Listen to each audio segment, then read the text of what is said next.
Good afternoon, ladies and gentlemen. Welcome back to DSF. My name is Logan, and today we are here at Aston Martin Kuala Lumpur Gallery for the launch of this, the iconic, the heavily anticipated Aston Martin Vantage. Now, we all know that the Vantage has come in many forms over the years, and it has a very long and very storied legacy. But this, the newest Vantage, really pays homage to all the classic Vantage features. As you can see, you've got your hood vents here, you've got your classic Aston Martin grille, you've got slightly different style headlights. Everything in this car was built to pay homage to the ones that came before it, while also steadily bringing it into the future. Now, let's get down to the nitty-gritty.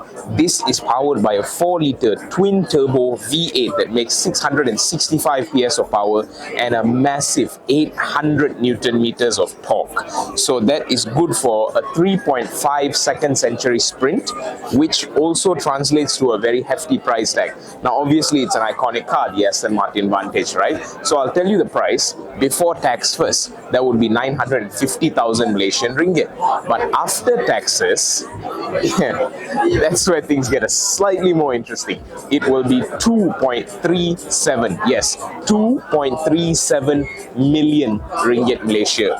What do you guys think of that price? But while that may sound like a very big number, let me try to justify it as we take you around the car. Starting with these. Look at these very unique looking DRLs which are housed right above the headlights, the signal indicators. This nice low grille, these nice vents here, this big typical Aston Martin grille, which we are used to seeing on the Ford Mondeo as well from the previous generation. We'll take you down to see the engine later. You can see some B-rolls if not.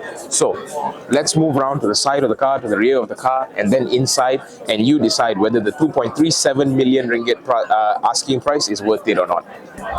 Alright, so coming around the back, you can see these classic Aston Martin style tail lights here, which are very thin, very sleek. You also get quad exhaust pipes, which of course is very sporty, and you've got carbon fiber bits all around here, including on the diffuser. Now, you will notice this slight kink which integrates itself as a somewhat ducklet spoiler kind of thing going on here, which is again a classic Aston Martin thing. But the thing is, this boot is actually quite practical because it's technically a lift back. So, and struts to help ease the process. Of course, you get a rear bar here as well, which definitely helps with the structural rigidity of the car.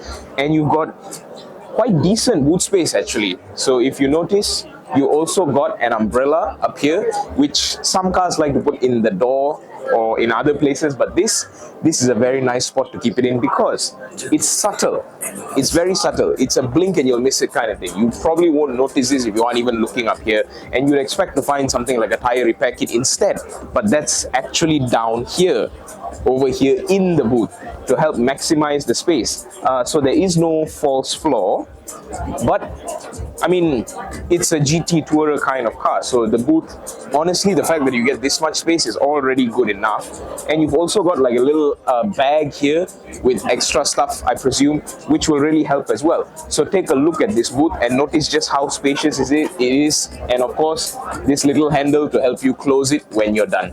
Now, let's go around the side of the car. Now, looking off to the side, this is a proper Aston Martin. My papa drives an Aston Martin, yes, because you've got these long stalks which lead to your side mirrors here, which are kind of frameless as well, based on the design. So it mirrors the interior a bit. And you know what else mirrors the interior? You saw the green leather over there? Green brake calipers. Now, as mentioned before, this car was actually built to GT3 specs first, and then the road going version was built after that. So that's why you notice a lot of race elements here. The strong lines on the hood, the flared wheel arches, not only in the front but also in the back, because as you notice, the middle part of the car here is sort of slimmer. It's inside, and you've got carbon fiber down there which widens the stance of the car, makes it look a lot wider than it does. But you will notice that it does sort of crease inwards a bit once you get from the extreme ends of the car towards the interior. Of course, you've also got this typical Aston Martin Vantage line here which says Aston Martin, and of course I just wanted to point out that not only are these rims slightly golden in color, they're terracotta-ish a bit, these wheels are massive for a car that's so low to the ground and has so much carbon fiber proponents going here. I feel that even if you upgrade your tires by like an inch or two, that might already be a detriment to your carbon fiber. So I guess Aston Martin kind of thought of that and said, well, if we make it ridiculously big, no one's going to want to make it bigger. So that sort of sums up the side of the car. Let's take a look around the rest and the inside too. Okay, so now we step inside the new Aston Martin Vantage, and this is definitely the highlight of the car, because not only do you get these little roof lights up here, you've got your vanity mirror on your co-driver side here, you've got another vanity mirror on the driver's side here, and maybe there's no lights on these. The roof is lined very nicely. You only get 2 seats, yes, but then again, this is technically kind of a super tourer kind of car, a tourer, not super tourer, that's the DB12. You've got very decent cubby space here with a 12-volt socket as well. 2 cup holders, very conventional right here in the middle. What's not so conventional though is the gear selector, because typically in a lot of Aston Martins you would have a button right here on the center console, right, for P, R, and D, park, reverse, neutral, drive. You press those buttons and then you drive. Now there's a proper little gear shifter here. So this little thingy here, right by the start stop button, and of course parking brake and manual mode, which I'm assuming that's just like, you know, you use your pedal shift as you downshift, you upshift. You've got a very nice design on the steering wheel too. It's flat bottom. Everything here is more digitized, it's more digital, which is a modern look for Aston Martins, right? You've got a very compact little infotainment screen here, which isn't the norm, but I feel looks a lot better, especially because you have your aircon vents a bit more cylindrical right here in the center with more carbon fiber, which looks much nicer in my opinion. And I'm not too sure how to open this bit here. Everything in this car is very mechanical. As you can see, you've also got your rotary knobs for what I assume will be volume, drive mode, blah blah blah, the things like that, and very minimal buttons even off to the side here. Got your parking brake there.